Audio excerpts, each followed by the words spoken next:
Oke, halo semuanya. Perkenalkan nama saya Nafisa Dotoro.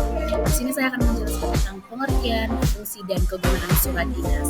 Oke, langsung saja kita masuk ke bagian pertama. Pertama itu adalah surat perkenalan. Surat perkenalan perusahaan adalah surat bisnis yang bertujuan untuk memperkenalkan perusahaan kepada pihak lain.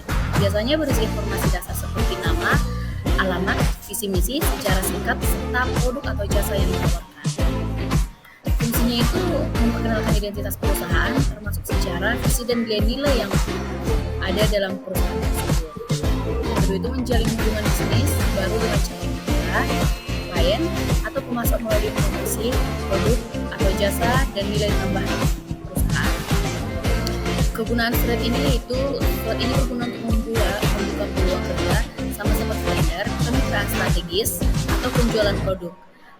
Menarik minat calon klien dengan menyoroti keunggulan kompetitif, serta memperluas jaringan bisnis sebagai pengantar dokumen pendukung seperti profil perusahaan. Yang kedua itu masuk ke surat permintaan penawaran.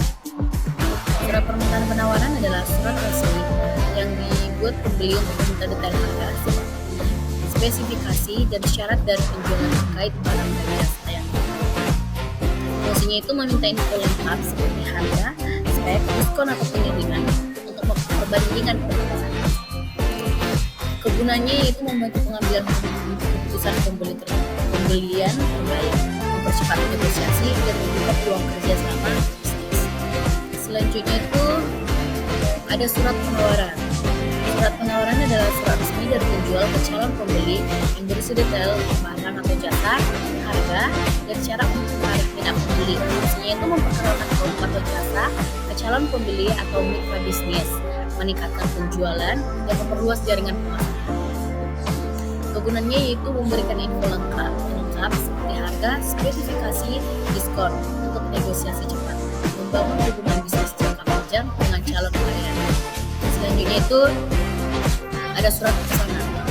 Pengertian surat pesanan itu adalah surat resmi dari pembeli ke penjual yang berisi permintaan pembelian barang atau jasa dengan detail jumlah, spesifikasi, dan syarat. Fungsinya itu buku tertulis transaksi dari sengketa, pedoman pengiriman, dan penagihan barang. Surat ini berguna untuk memesan barang secara jelas dan terperinci dan tolak ukur kualitas serta dasar pembayarannya. Selanjutnya itu adalah surat konfirmasi pesanan. Surat ini sudah benar didefinisikan sebagai surat tertulis dari penjual dan pembeli untuk mengonfirmasi penerima pesanan, detail barang, harga, dan jadwal pengirimannya.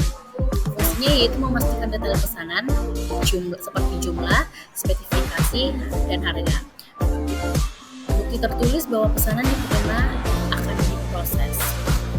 Kegunaannya yaitu membangun kepercayaan pelanggan melalui klasifikasi cepat, pedoman pengiriman, pembayaran, dan arsip transaksi. Selanjutnya itu adalah surat pengiriman barang. Surat pengiriman barang adalah dokumen resmi dari penjual atau ekspedisi ke pembeli yang mencatat detail barang yang dikirim, termasuk jumlah, spesifikasi, dan resep pengiriman. Fungsinya yaitu bukti pengiriman barang sesuai dengan pesanan untuk transparansi dan hindari sengketa. Kegunaannya yaitu arsip legal transaksi logistik dan klaim kerusakan atau kekurangan barang tersebut. Selanjutnya itu adalah surat pengaduan atau surat komplain. Surat pengaduan atau surat komplain adalah surat resmi yang digunakan untuk menyampaikan keluhan, ketidakpuasan, atau masalah terkait suatu produk, layanan, atau situasi kepada pihak yang berwenang dengan harapan mendapatkan solusi. Fungsinya surat ini adalah sebagai sarana komunikasi formal untuk memberitahukan ketidaksesuaian antara harapan dan kenyataan, sekaligus meminta penyelesaian masalah serta dokumentasi resmi atas keluhan yang diajukan. Kegunaannya yaitu mencakup pengajuan, klaim ganti rugi, memberikan umpan balik untuk kebaikan layanan, membantu menyelesaikan sengketa secara damai hingga menjadi dasar untuk tindakan hukum jika diperlukan. Oke, surat yang terakhir yaitu surat penagihan pembayaran. Surat penagihan pembayaran adalah surat yang dikirim penjual untuk mengingatkan pembeli agar segera membayar barang atau jasa yang sudah diterima perusahaan tersebut. Fungsinya sebagai pengingat dan bukti komunikasi terkait tagihan. Surat ini membantu mempercepat pembayaran dan menjaga arus kas perusahaan. Selain itu, surat ini juga menjaga hubungan baik dengan pelanggan dan membantu pengelolaan keuangan perusahaan. Oke, mungkin segitu saja yang bisa saya